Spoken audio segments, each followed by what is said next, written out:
Assalamualaikum warahmatullahi ta'ala wabarakatuh. Bismillahirrahmanirrahim. Alhamdulillahirabbil alamin. Assalatu wassalamu ala asrafil anbiya wa mursalin Sayyidina Muhammadin wa ala alihi wa sahbihi ajma'in. Amma ba'd. Astaghfirullahaladzim allazi la ilaha illallah wal hayyul qayyum atubu ilaih. Astaghfirullahaladzim allazi la ilaha illallah wal hayyul qayyum atubu ilaih. Astaghfirullahaladzim allazi la ilaha illallah wal hayyul qayyum atubu ilaih. Assalamualaikum warahmatullahi wabarakatuh. Bismillahirrahmanirrahim. Alhamdulillahirabbil alamin. Assalatu wassalamu ala asrafil anbiya wal mursalin Sayyidina Muhammadin wa ala alihi wa sahbihi ajma'in. Amma ba'd. Pertama-tama dan utama, mari kita sama-sama memanjatkan puji syukur kehadirat Allah Subhanahu wa taala, di mana berkat rahmat, taufik dan hidayahnya sehingga pada hari ini, pagi ini kita sama-sama mendengarkan dakwah jarak jauh. Semoga keadaan kita selalu sehat walafiat. Amin ya rabbal alamin. Salawat dan salam mari kita haturkan kepada Nabi besar junjungan kita Muhammad sallallahu alaihi wasallam beserta para sahabat kerabat beliau dan pengikut-pengikut beliau hingga yaumil kiamah nantinya. Alhamdulillahirabbil alamin. Allahumma shalli ala sayyidina Muhammad wa ala alihi wa sahbihi wa sallim ajma'in. Amma ba'd. Wahai para masyarakat Indonesia dimanapun berada, salam kembali, jumpa kembali bersama saya dalam dakwah pada hari ini. Saya akan bertausiah tentang salah satu cerita tentang kehidupan Rasulullah Sallallahu Alaihi Wasallam yang pada waktu itu bersama dengan Siti Aisyah. Wahai masyarakat Indonesia di seluruh permukaan bumi Indonesia, cerita ini diceritakan oleh seorang ulama. Jadi pada waktu itu ulama ini menceritakan suatu kebaikan daripada Rasulullah itu untuk umatnya yang disampaikan kepada Siti Aisyah istrinya. Jadi pada suatu malam pada saat itu beliau ini ingin melakukan sholat maghrib. Jadi menjelang malam, lalu sebelum beliau sholat itu beliau memanggil Siti Aisyah istri beliau. Wahai Aisyah, inginkah kamu, ujar Rasulullah pada saat itu, diselamatkan oleh Allah Sallallahu Alaihi Wasallam dalam kehidupan di negeri akhirat kelak? Ujar Rasulullah, wahai baginda Rasulullah Sallallahu Alaihi Wasallam, begitu inginnya ulun, karena itu ayolah katakan, apakah apakah yang menyelamatkan daripada umat manusia itu dalam kehidupan di negeri akhirat nantinya. Dengarlah wahai istriku Siti Aisyah, ada 4 hal yang menyelamatkan umat manusia di negeri akhirat kelak. Ini perlu kamu ingat. Pertama, jadi kalau kamu sebelum tidur menjelang malam setelah sholat isya, hendaklah pertama kamu menghatamkan Al-Quran. Jadi pertama, manusia itu muslimin maupun muslimat akan selamat di negeri akhirat apabila pertama dapat menghatamkan Al-Quran. Yang kedua apa, wahai baginda Rasulullah? Ujar Siti Aisyah. Yang kedua adalah dia harus mendapatkan syafaatnya dariku di kemudian hari di negeri akhirat. Jadi harus mendapatkan pertolongan atau syafaat dariku, maka dia akan selamat nantinya di negeri akhirat menuju surganya Allah Subhanahu wa taala. Yang kedua adalah tadi harus mendapatkan syafaatnya dari baginda Rasulullah sallallahu alaihi wasallam. Kemudian yang ketiga, ya Rasulullah, yang ketiga harus mendapatkan kerelaan daripada Allah Subhanahu wa taala. Jadi harus mendapatkan keridhaan dari Allah Subhanahu wa taala selama dia hidup. jadi mendapatkan keridhaan. Kemudian yang keempat, ya Rasulullah, yang keempat adalah bahwa umatku harus berhaji. Jadi ini yang terakhir, berhaji. Jadi pertama tadi harus menghantamkan sebelum tidur, harus menghantamkan Al-Quran. Yang kedua harus mendapatkan syafaatnya syafaatnya daripada Rasulullah SAW. Yang ketiga harus mendapatkan keridhaan dari Allah Subhanahu wa Ta'ala. Yang keempat harus berhaji. Nah, wahai Aisyah, aku ingin sholat maghrib dahulu, ujar si Rasulullah. Aisyah pun terdiam melihat suaminya melakukan sholat maghrib. Jadi Aisyah sengaja di belakang ikut berimaman dengan Rasulullah. Setelah selesai sholat maghrib, lalu Aisyah terdiam. Aisyah bingung mencerna apa yang disampaikan Allah oleh Rasulullah tadi. Dalam satu malam bagaimana caranya dapat menghatamkan satu Al-Quran. Nah, kemudian dalam malam itu juga harus mendapatkan syafaatnya baginda Rasulullah SAW. Syafaat itu kalau nama lainnya, wahai masyarakat muslimin dan muslimat, syafaat itu sama dengan pertolongan daripada Nabi Muhammad. Kemudian yang ketiga harus mendapatkan keridhaan daripada Allah Subhanahu wa Ta'ala. Yang keempat, malam itu juga harus berhaji. Nah, ini sulit banget, ujar si Aisyah di dalam hatinya. Bagaimana ini? Nah, makanya di Aisyah, aku akan menanyakan kembali penjelasannya satu persatu tadi. Selesai, Aisyah mencium tangan suaminya, lalu Aisyah melanjutkan pertanyaan. Aisyah ini adalah istri Rasulullah yang terakhir dan cukup cerdas, dia mencerna apa-apa yang disampaikan oleh Rasulullah SAW.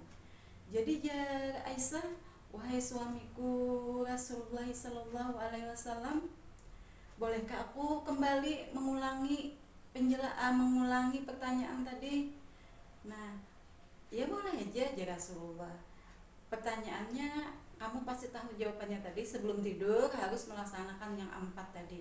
Benar Rasulullah. Pertama, ujar si Aisyah, ujar engkau tadi, pertama harus menghatamkan Al-Quran. Wahai Rasulullah, bagaimana kita menghatamkan Al-Quran dalam satu malam? Nah, kecuali mungkin orang yang berpangkat ulama, orang yang para nabi, soleh dan soleha yang sangat dicintai Allah, yang mempunyai karamah yang cukup tinggi misalnya. Kalau kita hanya manusia biasa, bagaimana menghatamkan Al-Quran satu malam? Rasanya kada mampu, wahai Rasulullah. Nah, lalu Rasulullah di saat itu tersenyum.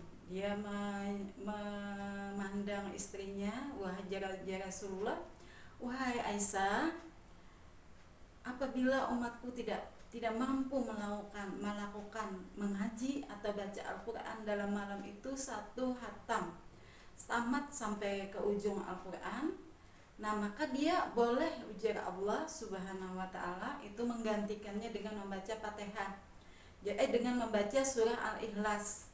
Jadi bisa 3 kali mungkin ya Rasulullah, bisa sampai 7 kali atau 10 kali. Jadi setelah sholat Isya, dia harus beramalan solehah, yaitu tadi mengamalkan surah Al-Ikhlas. Jadi bacalah Al-Ikhlas itu 3 kali atau lebih, maka ya Rasulullah, dia sama dengan menghatamkan Al-Quran pada malam itu.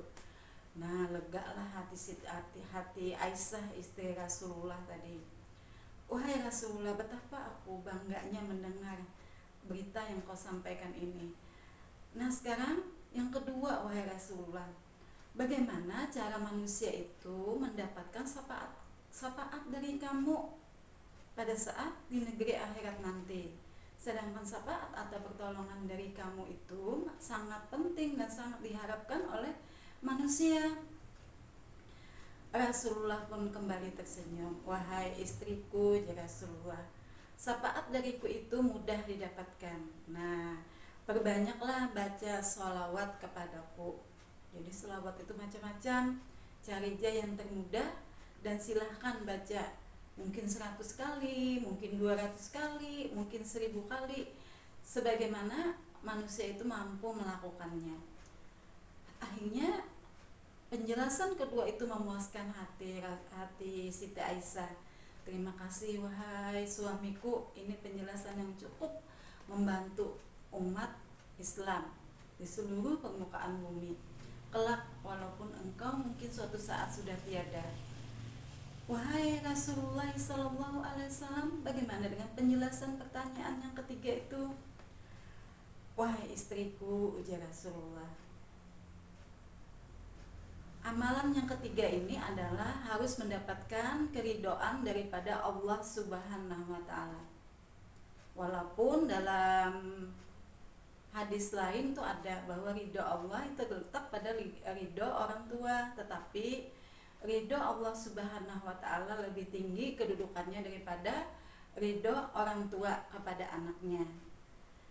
Apabila manusia itu, ujar Rasulullah, mendapatkan keridhaan Allah selama hidupnya, dia sholat 5 waktu kemudian beramalan yang satu ini, maka dia akan mendapatkan ridho dari Allah Subhanahu wa Ta'ala. Alhamdulillah.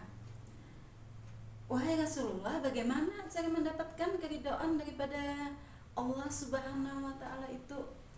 Ujar Rasulullah, gampang wahai Aisyah.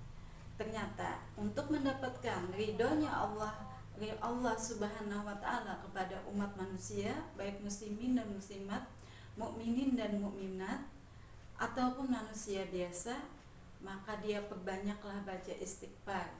Istighfar untuk mengistighfari seluruh manusia di permukaan bumi ini.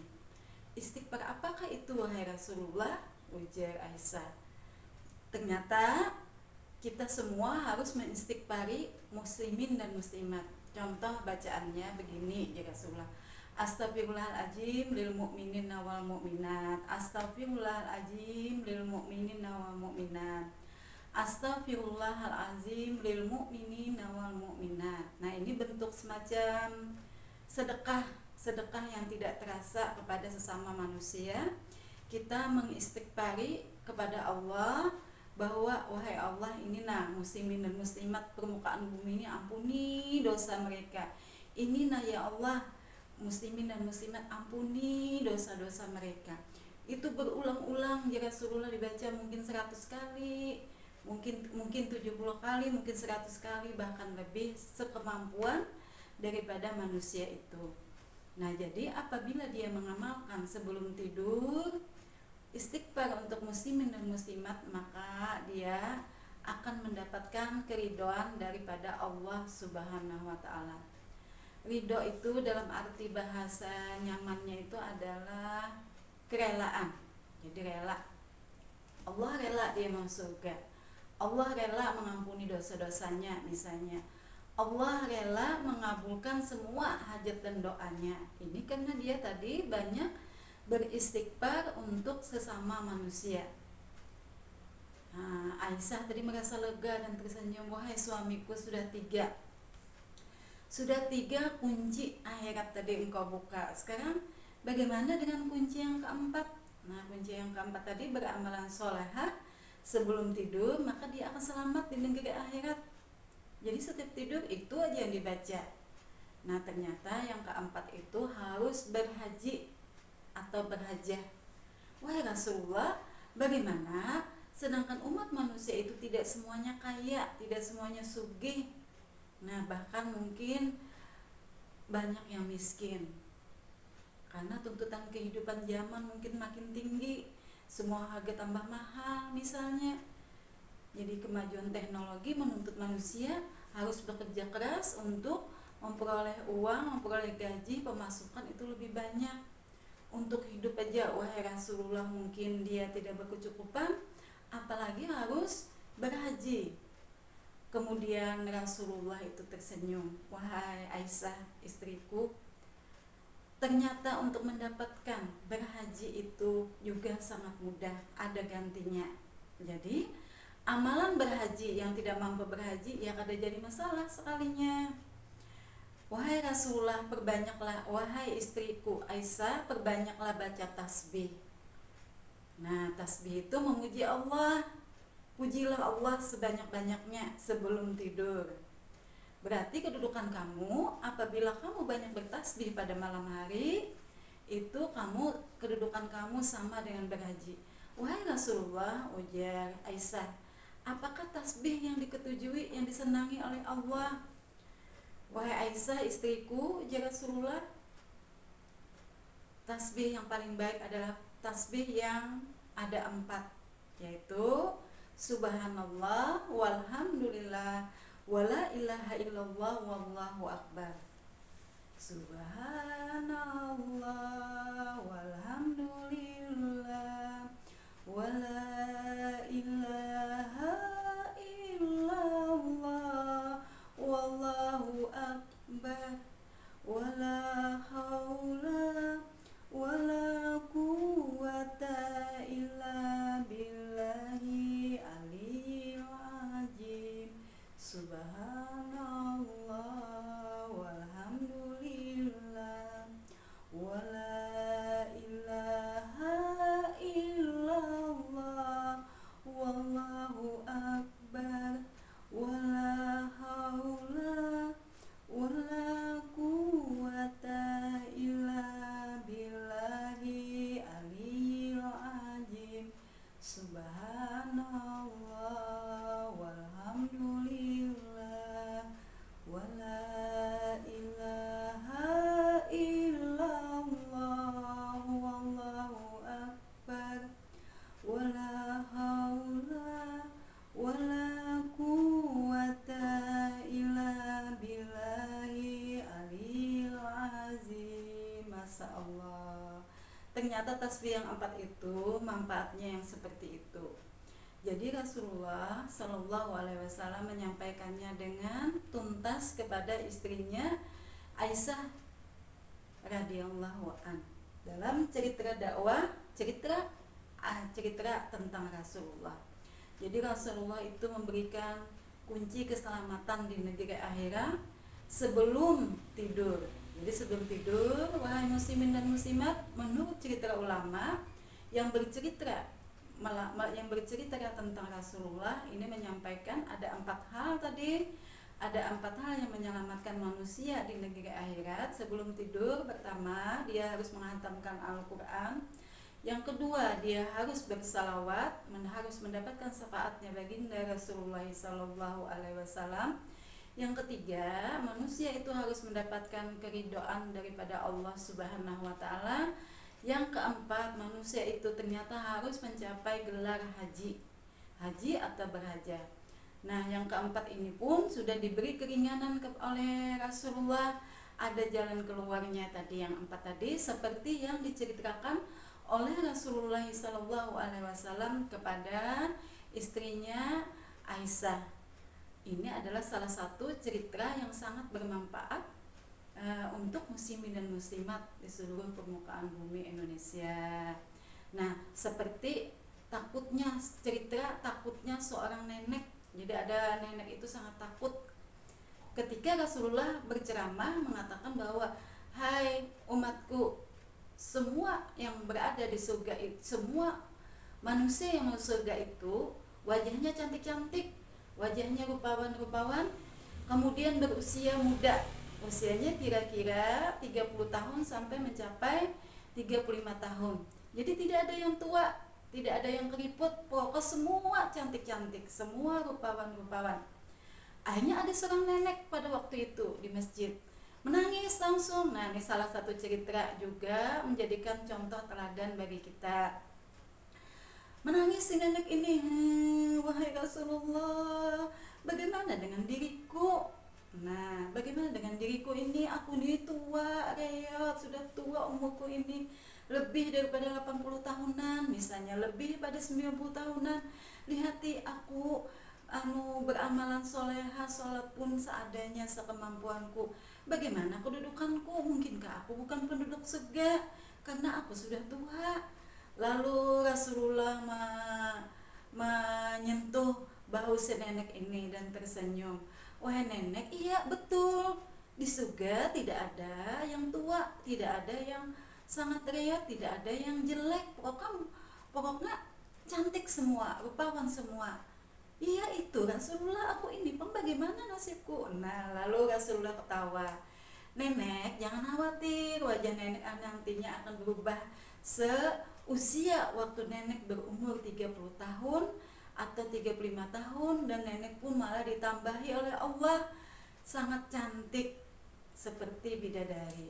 Nah ini kejutan daripada Rasulullah tadi, mengatakan bahwa tidak ada yang tua. Jadi nenek tadi takutan sehingga nenek tadi menangis, tapi Rasulullah menjelaskannya dengan senyum. Ini adalah cerita yang sangat bagus, juga sangat teladan. Wahai masyarakat muslimin dan muslimat, demikian apa yang saya sampaikan. Mudah-mudahan manfaat. Masih dalam bulan Zulhijjah, beberapa hari di menjelang melewati bulan Idul Adha. Dalam kesempatan ini saya masih dapat menyampaikan selamat merayakan hari Idul Adha. Semoga kita panjang umur, sehat selalu, kemudian murah rezeki, menjadi umat yang soleh dan soleha serta takwa seperti yang tercantum dalam isi Al-Quran.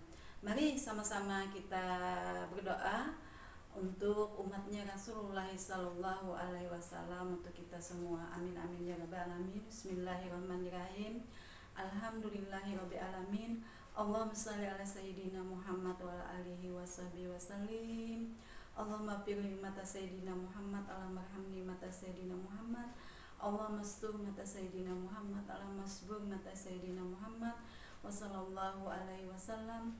Allahumma firli mata sayyidina Muhammad, Allahumma arhamni mata sayyidina Muhammad, Allahumma astur mata sayyidina Muhammad, Allahumma asbur mata sayyidina Muhammad wa sallallahu alaihi wasallam. Allahumma asfirli mata sayyidina Muhammad, Allahumma arhamni mata sayyidina Muhammad, Allahumma astur mata sayyidina Muhammad, Allahumma asbur mata sayyidina Muhammad wa sallallahu alaihi wasallam. Wallahu yarzuqu man yasha bighairi hisab, wallahu yarzuqu man yasha bighairi hisab, wallahu yarzuqu man yasha bighairi hisab, halalan thayyiban. Innallazina amanu wa amilus solihati kana lahum jannatul firdausi nuzula. Innallazina amanu wa amilus solihati kana lahum jannatul firdausi nuzula.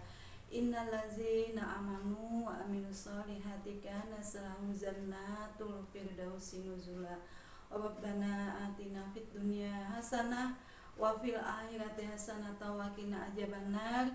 Wassallallahu ala sayyidina mursalin walhamdulillahi rabbil alamin. Taqabbalallahu minkum minna wa minkum taqabbal ya karim.